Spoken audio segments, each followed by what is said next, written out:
And welcome into the Bruins Beat, presented by CLNS Media. Make sure to go subscribe to Bruins Rinkside on YouTube. Lots of good content coming this spring, this summer, fall, forever. It's forever, Connor. That's what it is. It's forever. Podcast 6 a week. Bruins Beat, Poke the Bear, Pucks with Haggs. Live streams when big news happens. And if you aren't a big YouTube fan or you don't want to see our faces, maybe go subscribe to us over on Apple Podcasts, Spotify, Podbean, wherever you get your podcasts. And there's also tons of great content. Patriots Press Pass, Celtics All Access, Garden Report during the Celtics playoffs, always cooking. But that's so again, go subscribe to that.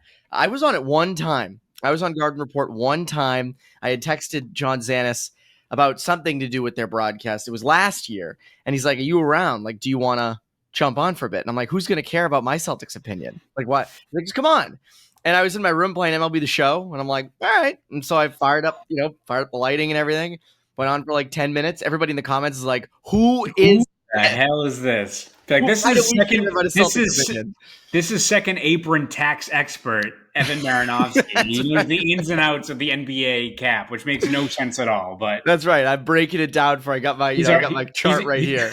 He's our quant. He's the guy who crunches the numbers for us. Yes, and like in The Big Short, when Ryan Gosling's character is like, this kid, he doesn't speak any English. And the kid's like, I actually speak perfect English. Yeah, exactly. No one wants to know this, though. But. That's great. No, but yeah, so make sure to go subscribe to Bruins Rinkside and all of CLNS Media's YouTube channels and platforms. I'm Evan Marinofsky. That's Conor Ryan. Connor, what is up? Evan, doing well. How you doing? Doing great. Doing great coming off Memorial Day weekend. I apologize. We're recording this Tuesday. You probably think, oh, it's because you guys must have been on vacation. You didn't have time for this. Who has time for that? Yeah, who has time for that? It was like friggin' Dagobah was like the climate in Boston the last 3 days. It was downpouring. It sucked. It was ass. It was not fun. I saw some people down the Cape. I'm like, you had fun? It was 50 degrees out. One of my roommates, his parents have a house in Maine. And it's right on the wall. It's in York. It's a nice little vacation house. And they went for the weekend. And I'm like, what are you planning on doing? And when I talked to him yesterday, he's like, yeah, we didn't really go to the beach at all. Didn't come close. Yeah, building an igloo. Yeah, that's right. So tough weekend for weather for sure. But one of the big reasons I wanted to save it for Tuesday was because I knew there would, I don't want to say no, like as if I'm like, friggin' Nostradamus over here. But I had a feeling that news would kind of trickle out on Tuesday instead of the usual Monday. And that's actually exactly how it happened. Two different NHL head coaching reports made it to Twitter on Tuesday. Kevin Weeks first tweeted Tuesday morning. Per sources, Jay Woodcroft, Mitch Love, and Marco Sturm are among the favorites as potential hires as head coach for the Bruins, Penguins, and Seattle Kraken. And then not long after, David Pagnotta tweeted, sounds like the Bruins are in the final stage of their head coach search this week. Both Marco Sturm and Jay Woodcroft are among the remaining contenders for the job. Woodcroft had his latest follow-up interview the other day. So does that mean that they're the final two? Not necessarily, but I'm thinking those names don't make it out into the public if they're not not surefire for the job, but kind of the main finalists for the job, I would assume. Yeah, I would assume we're probably in the home stretch here. Even last week in interviews with both the Herald and the Globe, Cam Neely and Don Sweeney more or less mentioned that they were going through their in-person interviews this week. So it does feel like maybe we get some news at the end of this week, figure out what the plan is. That Friday news dump's going to hit like crazy. Oh, I know. Exactly. I'm bracing for it. So, yeah, I do think those are two things to keep tabs on. In terms of the names, not much in terms of surprises. We've talked about all three of those guys, Mitch Love, Jay Woodcroft, Marco Sturm. I'm curious as to, Kevin Weeks' tweet. Does it mean, each one of those guys he mentions are the favorites for each of those respective teams? He was like, I was wondering the same thing. Woodcroft, Love, and Sturm are all the favorites for three different jobs. Is one going here? Is what exactly? How is it panning out? But yeah, not much in terms of surprises. Not like some guy all of a sudden we find out is in the mix. Not like all of a sudden it's like, oh, by the way, Laviolette is the leader in the clubhouse right now, or someone like that we know of, but we haven't talked a lot about. There hasn't been a lot of links to them as being interested coaching candidates for the Bruins. I would probably say still my My top option, I would say right now, I'm leaning more Mitch Love. I also think Marco Sturm makes a whole lot of sense, and we've touched on this before with Jay Woodcroft. Like, I think he's due for a second chance. And I think there's a lot to like about what he's done this past year to kind of build his stock back up and learn from his time in Edmonton. And he's still like a pretty young coach at 48 years old, I believe. I think there's more intrigue with a guy like Love or Sturm amongst that group. But if that is the three, not anything that we're surprised by in terms of what the Bruins are prioritizing, which is a younger, maybe more unproven coach that they hope can kind of work and build with what's going to be a pretty overhauled roster both this year and in the years ahead. Yeah, I like the direction. I think that's the biggest thing. And we've heard rumblings of this, as you said, for weeks. You and I have been talking about this a long time of like, this is the direction they should go. It feels like this is the direction that they're going to go. And it's good to see that they're actually doing this. It's not like, oh, Laviolette, Tortorella, and Gerard Gallant are the three finalists for the Bruins job. And it's like, why would they do that? This makes sense. I get this. It's interesting. You sent me some videos of Mitch Love. I think the YouTube channel was like Coach's Corner. It wasn't Coach's Corner. It was a Coach's site. Yeah. And he did a long podcast talking about. It was Coach's Corner with like the corner was a K to make it kind of cool, He made it his own. He's the next Don Cherry. Yes. But he was talking a lot about Mitch Love's a D zone guy, works with the D in Washington the last 2 years, and he talked a lot about different things in the D zone, how to develop defensemen, how he, kind of his own coaching philosophies, how he's acclimated to the NHL and how the NHL is definitely not a development league. As matchups are really important to him. That was something Bruce Cassidy always stressed when he was here as head coach. And there's also an interesting video. It's like 5 minutes. Mitch Love's giving like a TED talk on stick positioning. It's like 5 or 6 minutes, and it is interesting, and it's insightful, and you think, oh, it's really simple, but these are things that a lot of guys do miss, and a lot of these players need to be coached into doing.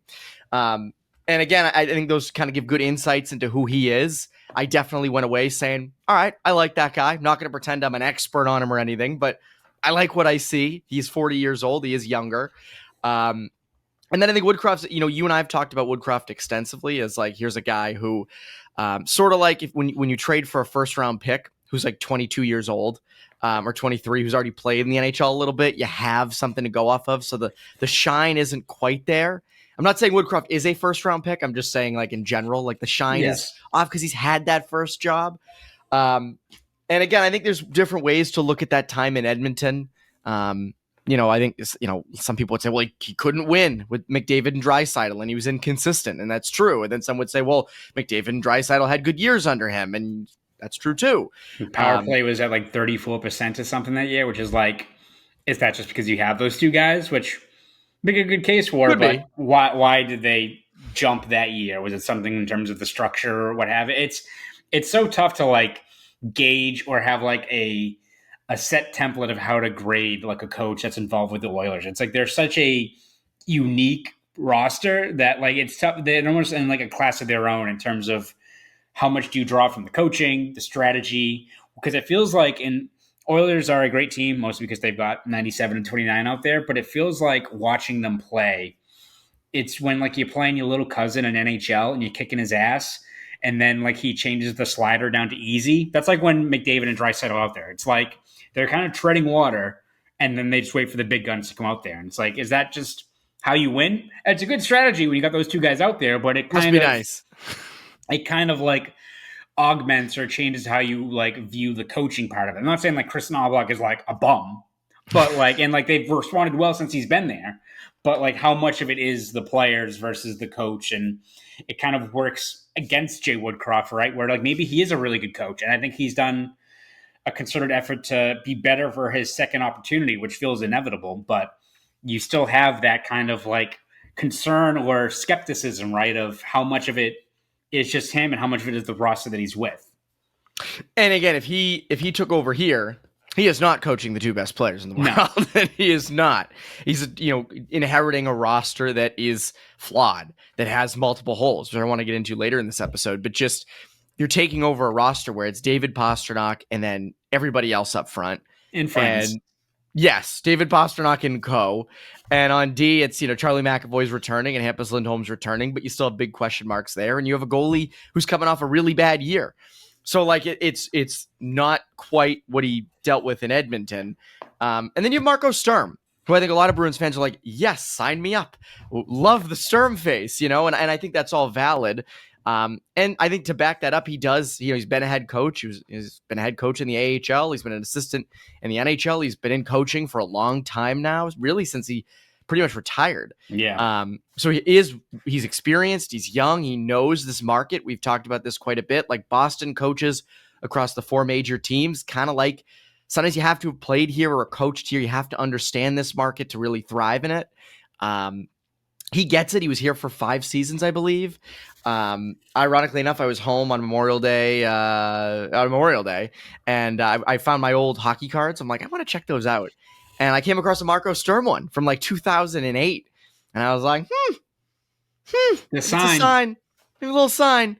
But I also would be fine with him. Like any of these 3, I would probably go somewhere in the range of like Sturm and Love to me are like 1A, 1B, and then I'd have Woodcroft at 2, if that makes sense.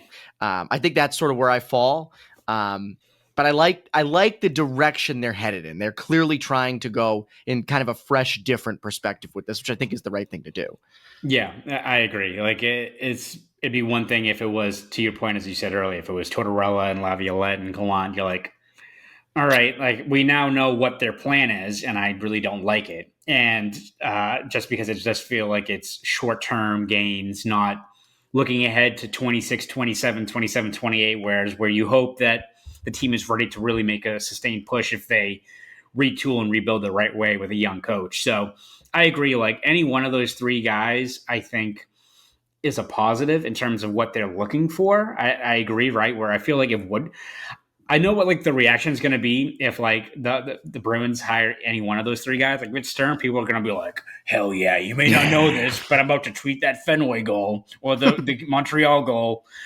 You're going to get that. Mitch Love's going to have a lot of people probably being like, who the hell is this guy? And then be like, we like the cut of this guy's gym. We're like, there's going to be that. Like, tough guy. Like, yeah. Watching him just punch everyone in the face down to the AHL, which is all of what Mitch Love's highlights are. Yes. I feel like Woodcroft's going to be all of like groans of like, oh, this, all right, well, how much are we getting out of this? A retread, which I feel like is not a good label to put on Woodcroft. Yeah, I wouldn't either with him. I think there's pros and cons with all of them. I think, again, Woodcroft has been in the NHL as a head coach, so there's more flaws you can point at, especially when you just look at the talent that he had to work with. But I think any one of them has pros and cons, and any one of those 3 coaches represents a step in the right direction for how the Bruins should be viewing what this team is. I think any one of them is part of a group that has a lot of question marks. There's going to be some growing pains this year. Going to be a lot of younger players, and it feels like at least they're bringing in a younger coach that can grow and evolve with a new cast of characters, more or less. I feel like even if that means they're playing the long game, and maybe the returns aren't going to be immediate this upcoming year, especially maybe in the fall, if they're building the right way, young guys are getting opportunities to thrive and fail right at the NHL level. I think that is a breath of fresh air from what this team usually is, which is so focused on the win now, making the most of this window, putting themselves over the top. I think it was inevitable this team had to take a step back. And I think having a younger coach like any one of those 3 falls in line with what I think they're setting for expectations for next year, which is you're hoping to make the playoffs. You feel like you have a chance at it, but that is not our entire plan does not revolve around playing hockey in late April of 2026. It's for greater returns in the years ahead, which I think you want to see if you're a Bruins fan. Absolutely. The one worry I guess you do have with a younger coach with a roster that is in transition is, we say this all the time, good organizations don't just fire their head coaches willy-nilly or their GMs willy-nilly. What you worry about is sort of what the Ducks have kind of been going through, or like the Red Wings, where it's like they bring in a young coach who has a lot of promise and you want to grow with the roster. And after 2 or 3 years, the roster isn't showing great returns and that guy's gone. Happened to Greg Cronin in Anaheim, happened to Blashill, happened to, what was the other guy's name? Derek Lalonde. Like these guys are brought in to sort of grow with the roster and bring these guys up. And it doesn't really work. And it happens a lot. Now, it doesn't mean it's going to happen here. I think the Bruins are better franchise than that. The roster, I think, is better suited for that. You have your core of Pastrnak, Swayman, and McAvoy, so you should be protected from that. But it is a worry of like, man, if it doesn't work out, or, like Mitch Love hasn't been a head coach in the NHL. Marco Sturm hasn't been a head coach in the NHL. Like, maybe they aren't good coaches in the NHL or good head coaches. I don't think that's going to be the case, but like, there is that risk. I'm okay with that risk. We've talked about this a lot. Like, I'm okay if, like, I would rather you do this than, as we've said, go the Gallant route or the Torts route, of like, oh, it's great in the first year or two, but then it's, then it kind of falls off, or even the Rick Tocchet route. So I'm okay with that, but that is a jump that the Bruins are taking. You are risking this guy potentially not being a good head coach in the NHL, and you're also risking that he doesn't grow well with the roster. And in 3 years, you might be looking at another. You're looking for another head coach. You don't want that, but that is something I think you have to acknowledge with these younger candidates. So it comes with the territory. Speaking of, you mentioned next season and the playoffs, and Sweeney and Neely mentioned this a lot in their postseason press conference of they're doing post games after the Eastern Conference Finals. They're still involved. That's right. They want to give their opinions. Neely's just pushing like Paul Maurice off the stage. It's like, no, he still has something to say. Throwing his Dasani water bottle at him full speed. Yes. People have been doing roster projections of late. Skate Podcast did one last week, had Sam Bennett in it, which I was like, whoa, we can debate that. I'm sure when I have Scott next time on, we can get into that. And then Ty Anderson was spitballing with us, kind of sending like mock rosters for next season, because Ty just spends all his time on just like not cap friendly anymore because it's gone, but like spot track and things like that. He gets in the back and he gets in the back. He hacked the mainframe to still go through like the depth chart one they put up where it's like the different salary caps and everything like that. So fixing up RFA contracts and such. Yes. And then like Bruins Cap Space tweeted like a blog post on Tuesday of sort of what the Bruins could do at each position to try to make it work. And he mentions, do they go with someone like Nick Perbix on D? Like you can't, Andrew Peak's probably a number 5 defenseman, which I agree with. Who's going to be kind of your second pairing right shot D? And then you look at like up front, they should have some money to play with if they don't go like the Marner or Ehlers route. Could they look at someone like Kyle Palmieri? Do they look at Chris Kreider, Andre Palat, guys who've been kind of older but coming off down seasons? Or do they go offer sheets? Do you try to go for trades with like JJ Peterka, who just opened number 1 on Frank Saravalli's trade big board, Mason McTavish, Will Cooley, who we've talked quite a bit about. But my whole thing is like, are they going to be a playoff team next year? And I keep looking at the Atlantic. The Atlantic is nuts. Florida should be back in it. Tampa should be. We'll see. Ottawa got in it this year. Montreal got in it. They seem to be building. Toronto, Lord knows, but like they should be back in the playoffs next year. And I just look at like the mock Bruins rosters, and we've talked about this quite a bit. McAvoy should be better. Hampus Lindholm should be better. Elias Lindholm seems to be on the up and up. David Pastrnak is David Pastrnak. You hope you get a good Jeremy Swayman. We'll get into that in a bit, of him looking much better of late. But like, I don't know, like it's going to be tough with certain additions. Like if they went out and got Brock Besser, are they now a playoff team? If they get a bunch of depth signings that are, $3 and $4 million, like a Will Cooley or like Luke Evangelista, are they now suddenly a playoff team? I don't know. Like, not to be a negative Nelly, but they're contending for the playoffs, but they're not in it. Yeah. I think you look at this team, and yes, they've got a little over 28 million in cap space, and they could even make more if they were to move out more contracts. But they got some money to work with. But this team has so many holes in their roster and on their depth chart that, barring some like crazy moves going on, I'm like, let's just spitball. Like they trade for Elias Pettersson and they offer sheet Cooley and they trade for Mason. Like they do a whole bunch of stuff. That's not going to happen. But even if they do, they sign like Dante Fabro, right, for the right shot D, which people have mentioned a lot. All right, well, that probably means you're not signing Will Cooley, or you're not getting like a Besser or like a proven like top 6 player, right? You have to make concessions somewhere. Maybe it's you sign a guy like Perbix, who, again, like, is a serviceable NHL defenseman. Is he a top 4 guy? Is he a guy that moves the needle? Like, and it's the same thing even with like, if you go the offer sheet route, like we like Will Cooley, I've said it multiple times, but is he like the one fix, right? You still like are short another two or at least Exactly. two other wingers, right? Is Luke Evangelista. I like his game. Like Ty Anderson's kind of the guy that brought him up, and he's like a shot first guy. Doesn't mean that as much as his play style and his limited reps paint the picture of a guy that could be like the next Geeky or the next, like, I think his skill set reminds me of Craig Smith, who like could be a shot first, middle six, 20 goal guy. That's what you hope for, but that is not set in stone, right? So, Yep. And Craig I Smith think- had his struggles when he was here. We thought like, oh Right. my God, he's going to come in and be a top 6 regular, and he I'll really put him wasn't. with Krejci and like he's going to Yep. automatically be a 25 goal guy. Yeah, it's not set in stone. And even if they make a couple of moves, we're not, I think, going to look at this depth chart in September and be like, all right, those top 3 lines are all set. There's going to be either one spot where you're like, I wish they were able to shore up that area of the roster. Whether it's like you get Cooley and Ehlers or something like that. I don't even know if that money would work. But then you're like, all right, well, guess we'll see how Perbix does, right? Or it's like, all right, they got Fabro and like, you know, he was like literally put on waivers 2 years ago. He had a great year with Columbus, but is he really the guy that is going to be a long-term solution on the right side? Now Lysell has to be up front or something like that. You're going to have a lot of question marks, and you're not going to be able to really retool this roster all in one offseason, even with the money. And again, like, you're in a spot where you still have your franchise pillars signed long-term. The cap is jumping up drastically the next 2 years, so you're going to have more money to address more needs next offseason, which is good, right? It's not like all of a sudden we're looking at like a flat cap and this offseason is your one chance to build up.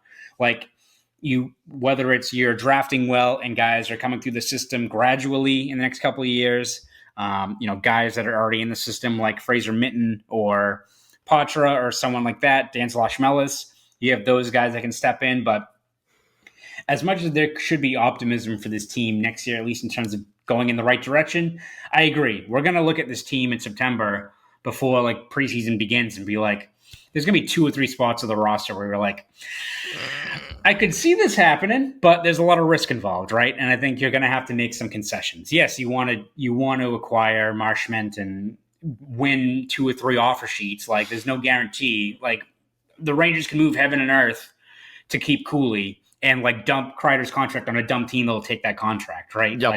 Yep. A lot can go wrong, and your best laid plans you rarely ever actually work out for you when you get to the NHL offseason. So listen, could the Bruins make the playoffs next year? Yeah, like if Swayman finds his game, the defense rights the ship, McAvoy's back, Lindholm, that can be kind of your bedrock, and you still have David Pastrnak playing at a high level. That top line can do some good things and pull its weight, and you're going to add some guys, right? You're going to add some scoring talent. You're going to, at the very least, add an aggregate of 30 goals. You hope it's more than just 30 goals, but the amount of talent you're bringing in is going to help out this team moving forward. But it's not all going. Rome's not built in a day. Like, you're still going to have spots of the lineup where you're either banking on upside, you're rolling the dice on a gamble, or you're putting in a placeholder, hoping it works out, but knowing full well you probably have to address that, whether it's a trade later on in the year or more likely the following offseason when you do have more cap space and maybe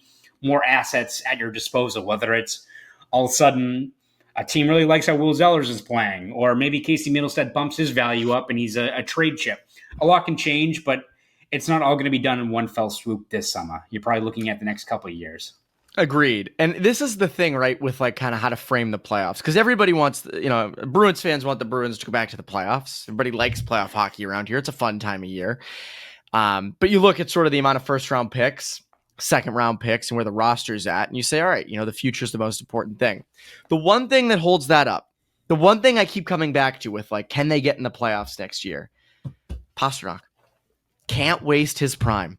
You cannot, under any circumstances, waste his prime. And you're not wasting his prime, with younger guys around him and such. But if you're, if missing the playoffs becomes a consistent thing, this is the best you're going to get of Pastrnak. You're entering those years. And if that's, I don't want to say wasted, but if that's used on a team that is, picking 13th in the draft or 14th and is just out of it, missing it, whether it's by a little bit or a lot, that's a tough sell. Now, you do not trade David Pastrnak. That is not something you do ever under any circumstances. But does it force them to get a little bit more aggressive?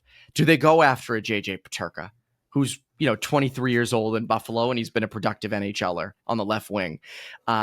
Do they try to swing for an Elias Pettersson deal? I can't see them doing that because that feels like it's going to be giving up a good amount of those firsts. So I don't know. Or do they go the route of say, hey, let's go get a Kyle Palmieri and let's get some veteran guys who might be a little bit more proven to try to tread water while we make our picks and things like that. Now, I don't love like Chris Kreider. I'd rather give that spot to a younger person on the roster. Loved him 4 years ago, but yes, yeah, not quite anymore. But like, do they try to make those small concessions or different kinds of concessions where it's like, well, maybe he's a little more proven. Let's get him in the lineup, because we know what we're going to get out of him a little bit more, and maybe that keeps them competitive for longer. They might not. I hope they don't do that, but you also can't waste Pasternak's prime, and that's what I always come back to. Is that's a truth you just can't escape.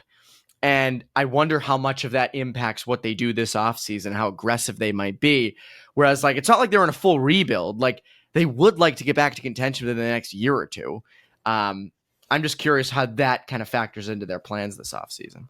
Yeah, exactly. And I think it's all about setting the right expectations. And I think the biggest key, this team, maybe they make the playoffs, maybe they don't, but you can't be middling, right? Like you can Correct. maybe miss the playoffs, but you're going in the right direction. The power plays showing signs of life.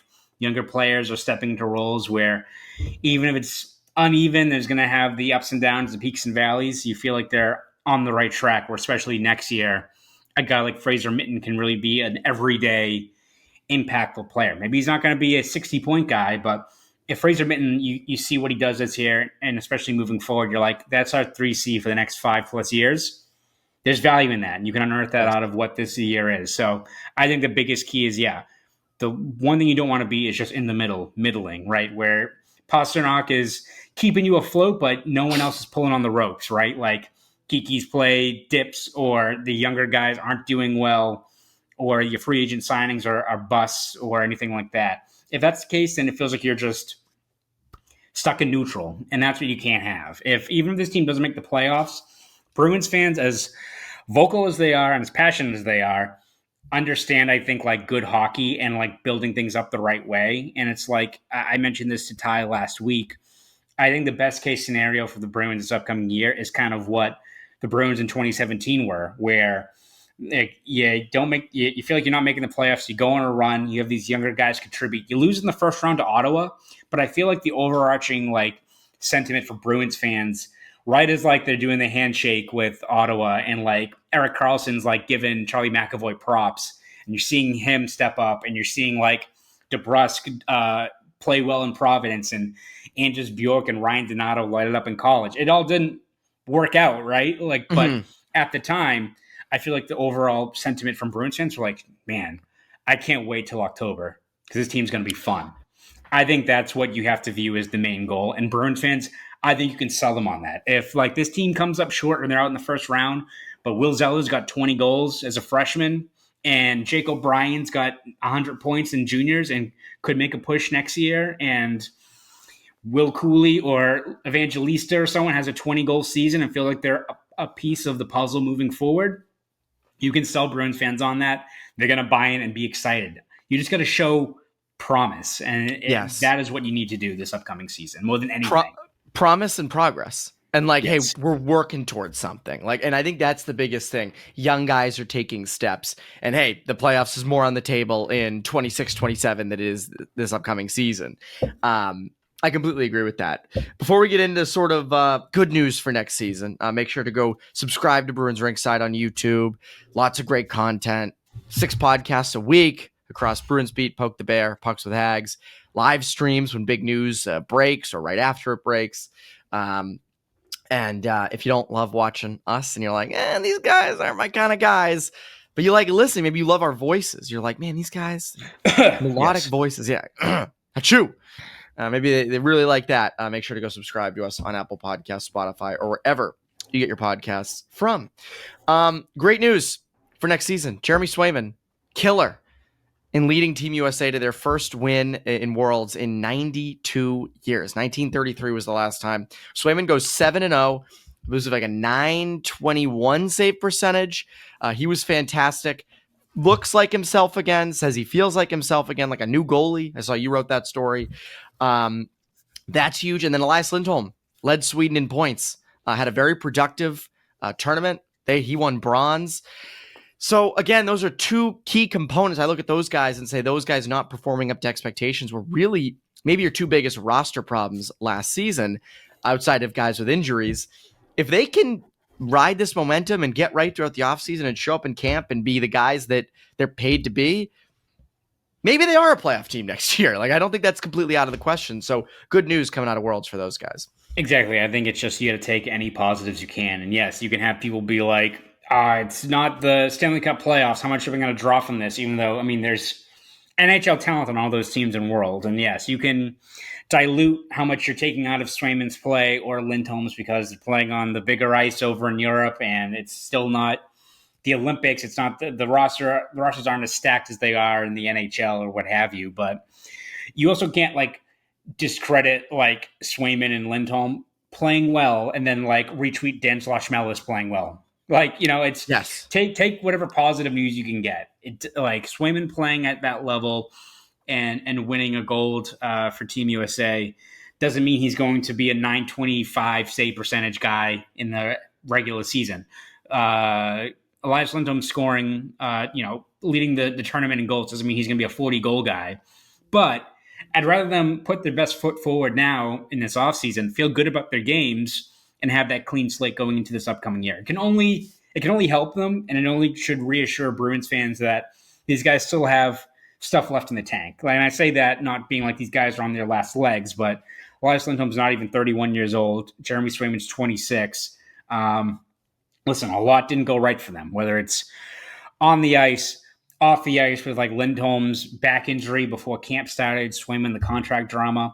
These still are talented players. Maybe they're not a franchise like line driving center in Elias Lindholm, but he's a guy that you saw even before the tournament how he played with David Pastrnak. If he's healthy, he can contribute and be an effective piece of the puzzle. I think that's all you're looking for from a guy like Elias Lindholm now.